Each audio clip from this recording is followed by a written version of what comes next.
everybody, and welcome back to the show. If you just tuned into MTV Sports, yes, you are watching Good Morning Sri Lanka with me, Wassam Ismail, and my lovely guest this morning, Mr. Harpo Gunaratne. So, Mr. Harpo, I think we spoke a little bit about your entertainment career in your early life during the last segment. Now, getting to know what you do, of course, you did mention that you were in the hospitality industry now, and when it comes to the hospitality industry, what I understood from our conversations with you is that you manage hotels, you also train people. That's right. And you also have your own chain of restaurants. That's right, yeah. Yeah. So I'm going to go into the whole thing about training people. Yeah. And how did you get into that?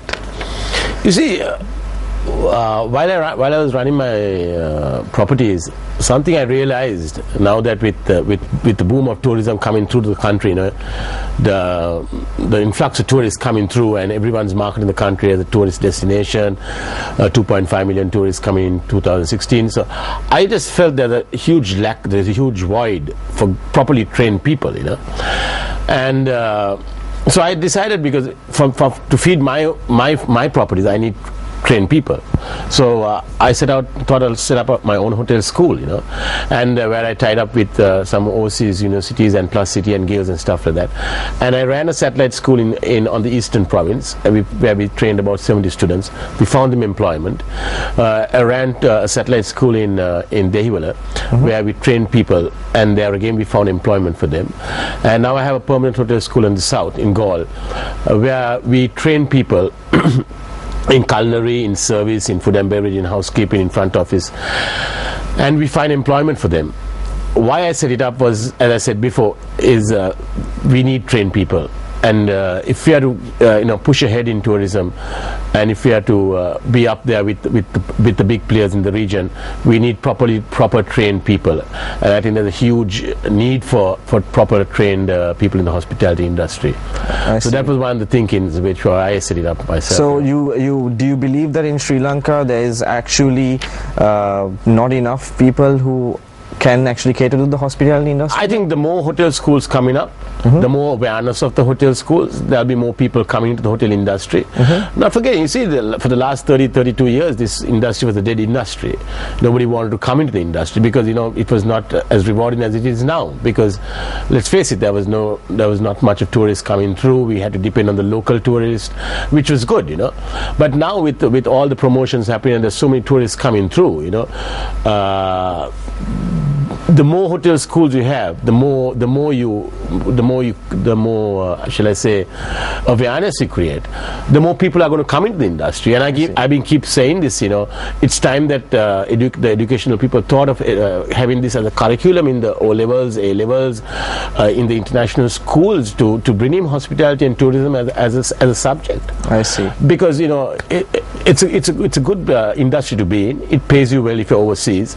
You know, it gives you meet and feed and greet many of the big people, and it's a good industry. As I said, you know, you either love it or you don't love it, you know, because it's long hours of business, it's long hours of work, so you got to fit into it. But it's never a dull moment being in the hotel industry. I see. But as I said, it's hard work, you know. I see. And the other thing actually I picked up from you is you said that we're expecting 2.5 million tourists. Yeah. And of course these are figures predicted by economists and certain government organizations. That's right. And which is released out there to the public. Yeah. But in your experience, I mean, being in this industry for a while, do you think that tourism is actually growing in Sri Lanka? Yeah, I mean, you look at the numbers. You look at the numbers will just say it, you know.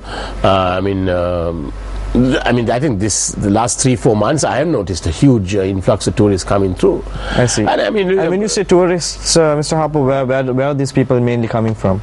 I guess from India, China, from the UK, from Europe. You know, Europe maybe it's a bit weak because of the recession in Europe. But I mean, there are tourists coming through. I mean, I was out in the hill country the other day, and I saw busloads of tourists, and I think that's very encouraging, you know. And especially, I mean, when there's like so many different categories countries of tourists coming in, Yeah. their tastes are different. Yeah, I mean, it's how we cater to the industry. You look at Sri Lanka as a destination. You have the people who go to Unawatana, you have the people who go to Negombo, you have the people who go to Arugambe. The Arugambe tourists are very different. I was on the East Coast about 6 months ago, or 3-4 months ago actually. It's a very different culture out there. You don't charge the $200 or $300 rooms there. It's to get a 50-60 bed and breakfast, but it's a different culture of tourism. People are coming to surf there, and it's one of the top 10 surfing destinations in the world.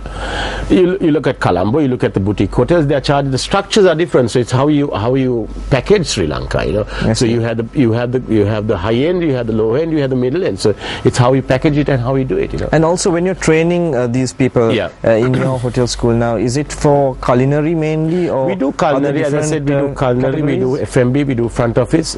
But I would say most of the people are liking to go into the culinary thing, because there's a huge, shall I say, there's a huge scope in culinary. Okay. Like, there's a big demand overseas for culinary people in the kitchens and the bakery and stuff like that. So there's always jobs for people.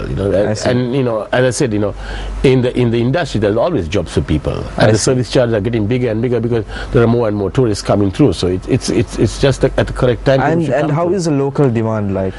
I mean, the local demands are there. If you look at the restaurant industry in Sri Lanka, there are more and more restaurants coming up, which is a good thing. I would say the more the better. We can feed off each other, and I think it's also how you maintain it. That's the key. You can set up restaurants. It's how you maintain the standards, maintain the culinary journey through the restaurants. Maintain everything. Like the service and all that. So I would say the locals are demanding. The locals know. The locals have traveled. The locals know what it's all about, and they know their food as well. It's not that they don't know. So it's a competitive industry to be in, but it's also important that you maintain standards if you want to exist out there. It's very important. I see. Well, okay. Here's the other thing I wanted to ask you now. I can call you a foodie. Yeah, okay. As somebody who's very interested in especially food. I mean, most of the things you're involved in actually is about food. Yeah, food, yes, for sure. And are you a chef yourself? No, I was never a chef, but I through hotel school you go to the journey from going from the chefs to everything. You do everything around the hotel school, So you pick and choose what you like to do. If you want to go to the culinary, go to the kitchens. If you want to go and work in front of it, if you want to work in F&B. But I took the more PR marketing role, and I worked along that. And I think I've got to where I am. Of course, you have to have a knowledge of certain. That actually comes to my next question, which I was about to ask you. You did mention in the last segment that you like to move around with people. You're a people's person. Yeah, I guess. And how important is it to have your PR skills for this industry? It's the more PR in the sense from the industry where I was coming from. From working with the Hiltons, working with the Renaissance, working overseas, setting up some of the places which I worked in, like the libraries and places like that. I built a clientele over that, and I always maintained the standards where when it came to service and stuff like that, so people knew from where I am coming from as well, and so it's how you market your product, how you package your product, and how you see it through. That is what's important about the PR and marketing. And at the end of the day, I always tell my staff, the person who comes through, to your property, it can be a hotel, it can be a restaurant, it can be wherever, you have to make sure that you look after the person. At the end of the day, that person is going to come back. You have to greet the person with a smile. Okay. And also, Mr. Harper, as a Thomian, when you left school, you had a choice. There were different paths that you could have taken. You could have become, study to be a lawyer or a doctor, or get into hospitality was certainly your choice. But what is it that inspired you to get into hospitality? I always wanted to do things with people. That's why I got into the music industry. Music is something, you play music to please people, and when you please someone, it's a huge satisfaction for me personally. So I always wanted to get into the hospitality business, and as I said before, in the music and hospitality went line in line, and that's how I packaged the brand as Harpo as the brand, and it worked well, and it has grown. It's 8 years, and we employ about 250 people, and it's very interesting. For me, it's never a dull moment. And when you did get into hotel schooling, did you have a vision in mind?